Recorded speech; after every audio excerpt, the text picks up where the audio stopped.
Cyber నేరగాళ్ల విషయంలో ప్రజలు అప్రమత్తంగా ఉండాలని రాయదుర్గం మున్సిపల్ కమిషనర్ దివాకర్ రెడ్డి సూచించారు. రాయదుర్గం మున్సిపాలిటీ పరిధిలో వ్యాపారస్తులకు, సామాన్య ప్రజలకు మున్సిపల్ కమిషనర్ అంటూ కాల్ చేసి ట్రేడ్ లైసెన్సులు బకాయిలు తక్షణమే చెల్లించాలని సైబర్ నేరగాళ్లు వలవేస్తున్నారన్నారు. ఇలాంటి మోసపూరితమైన ఫోన్ కాల్స్ ను నమ్మకుండా అప్రమత్తంగా ఉండాలని చెప్పారు. మున్సిపాలిటీకి గూగుల్ పే, ఫోన్ పే ఉండదని నేరుగా కార్యాలయానికి వెళ్లి కట్టాలని తెలిపారు. ప్రజలు సైబర్ నేరగాళ్ల కాల్స్ కు స్పందించకూడదని వివరించారు. మీకు వాట్సాప్ ద్వారా రిసిప్ట్ పెడతారు.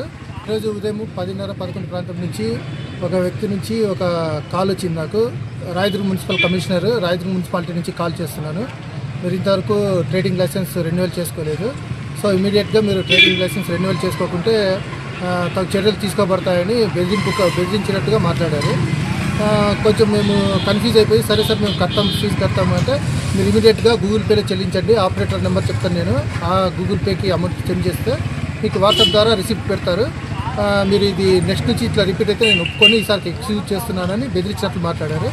సరే నాకు డౌట్ వచ్చి కొద్దిసేపు నేను ఊరికే కట్ చేసి ఊరికే అయిపోతే మళ్ళీ కాల్ చేసి మళ్ళీ సేమ్ రిపీట్ చేశాను. మీకు రిమైండ్ చేస్తే మీరు పట్టించుకోరని అడిగితే మళ్ళీ వాట్సాప్లో ఒక నెంబర్ పెట్టారు, ఈ నెంబర్కి గూగుల్ పే చేయండి అని.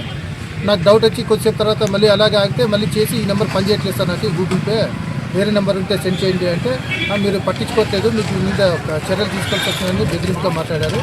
నాకు అనుమానం వచ్చి మన మున్సిపల్ కార్యాలయానికి వచ్చి మున్సిపల్ కమిషనర్ గారితో మాట్లాడి ఆయనకి రాతపూర్వకంగా ఒక కంప్లైంట్ ఇచ్చాను.